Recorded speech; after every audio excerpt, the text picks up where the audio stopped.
Angus, really, really nice to see you. It's clearly cold and rainy down in Cape Town. Just we haven't had a good conversation for quite some time. And it's so good to have you on our Real Food Conversations. Today, we want to speak specifically about nitrates and nitrites. And besides me being confused, the customers are confused as well. And I wanted you to debunk and just explain, because you've come up with this awesome range of meats, cold meats, bacon, charcuterie that you claim has no nitrites and no nitrates. No. I didn't say that. On the packaging, it very clearly says cured without added nitrates and nitrites. And that's really exactly important. Yeah. That's really important to understand. We never said no nitrates or nitrites. There are natural nitrates in meat. Yeah. There are natural nitrates and nitrites in meat. All that we are choosing to do is the curing process, not adding the artificial nitrates and nitrites, because these were only developed in about 1925. It has now become a $30 billion industry. And when an industry is that big, and has been around for that long, it will do anything it can to justify its existence. So we've got generations of butchers now who only know about curing meat, adding nitrates and nitrites. Absolutely. And I mean, I think most customers don't realize that you do get nitrates and nitrites in food, like bananas and avos, but they're on very, very small amounts, and they do occur naturally. So why does Big Food do that? What's the main reason? People have been curing meat for thousands of years. Okay, it's not suddenly 1925 people started curing meat, but in 1925 is when these things were launched, and the industries got bigger and bigger and bigger.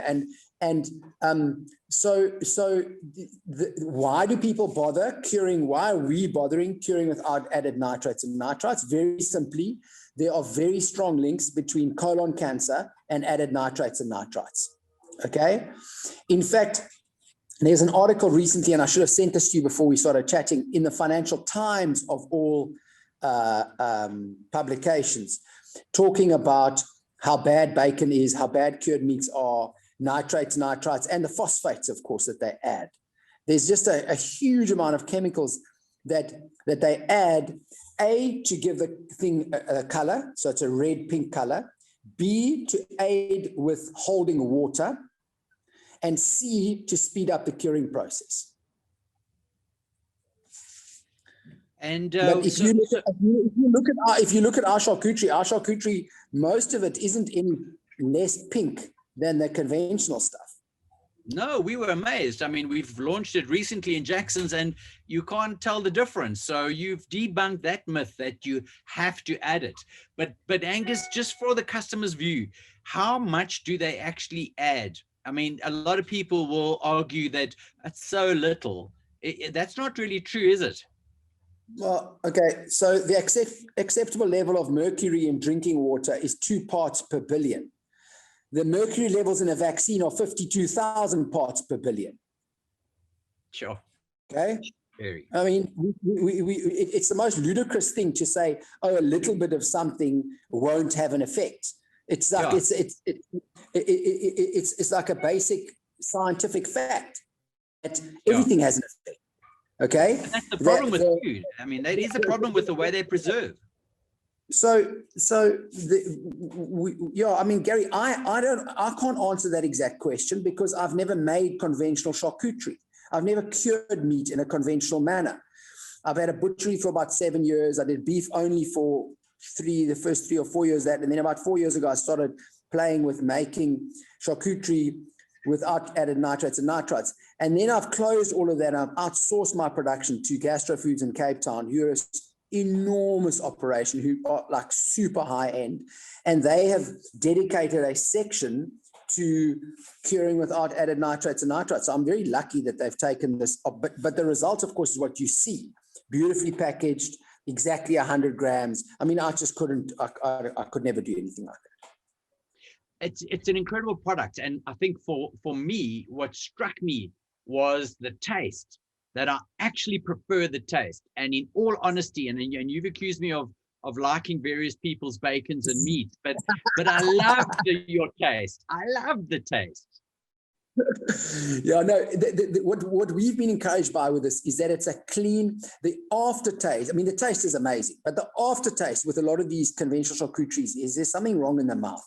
This stuff you can just keep eating, and it doesn't have any of those comebacks. So, I mean, I think obviously it's primarily got to do with the curing of the meat, but it's also a very big factor is how the animals were raised.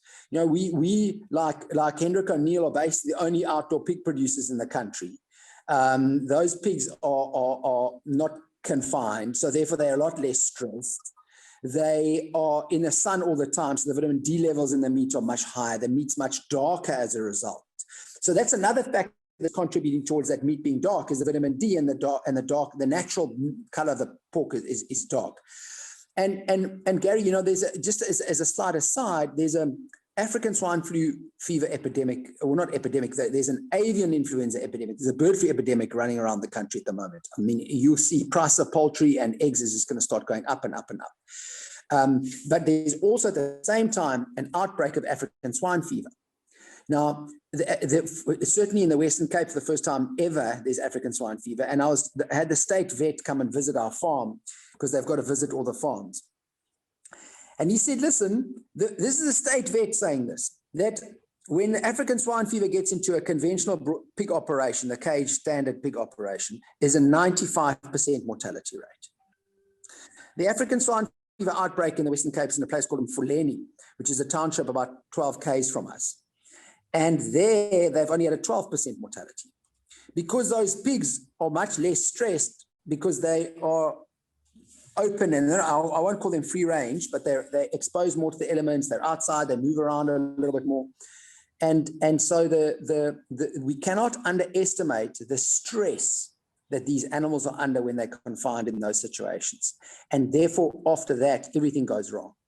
Well, stress breaks your immunity across all mammals, and I mean that's a big killer. But Angus, talk to me a little bit more about the stomach and you know, the potential of picking up, you know, some kind of a colon issue. Our guts are under so much attack. You can read it in that. I'll send you the link to the FT article. I just don't. Yeah. I mean, I don't want to play around on the screen right now and find it for you. But it was 2 books reviewed by the Financial Times within the last month. Both of them have to do with the deleterious health effects of consuming this type of cured meat. Awesome. It's fantastic. You know, I think it's a thick book, and it's got all the scientific peer-reviewed stuff in. The first time I discovered charcuterie or cured meat that had been cured without added nitrates was in 2013. I went to New York. My brother got married in the States. We went to Dean and DeLuca's in New York, and there I saw this stuff, and I was just amazed that they had done it, and that has expanded. And I can tell you that in time it will become. Certainly, South Africa are very slow to adopt these things, you know, and I'm sure you feel that frustration in your shop. There's things that to you are so obvious that people just take to adopt very slowly. But that way of curing meats, if you look at a Whole Foods or even the big delis in New York, the Wegmans, I think those delis, most of their charcuterie now is cured without added nitrates and nitrites. It's just at the moment you're a total outlier in terms of what you've done, but I am seeing the day coming soon that you know, all farming and all food productions has to go this route. Otherwise, we don't have a healthy future. But Gary, you have spoken about this thing so often. Yeah. For sure, Brew. We have spoken about this thing so often. The ability to measure nutrient density. And we are on the cusp of having these tools that can measure those things. I mean, I know at MIT, there's a whole lab developed under Jill Clapperton. They started in April of this year with a sole drive to develop handheld meters that they can use in retail outlets, where they can either measure pesticide residues or you know, whatever definition you have of nutrient density. There could be bricks measurements. You know, there's a whole range of things, and that is we're close to that. I really believe and I'm looking forward, and I'm following that story very, very closely, because that is where we're heading in terms of being able to get a customer to buy nutrient density as a unit of measure in our store. So it's not per kilo anymore. You pay for the nutrients. And when you use chemicals that are going to attack your body, you get penalized on that nutrient density. So it's fantastic. Angus, we've run out of time. I just want to thank you for the work that you do, and for pushing the envelope so hard. And I'm due in Cape Town, hopefully in July. I will see you there. And can't wait to sit down and have some prosciutto with you. I will send you those links for the Financial Times thing immediately. And I'll share that with all our viewers. Thanks very much for being on our show. Cheers, man. See you. Bye. Bye-bye.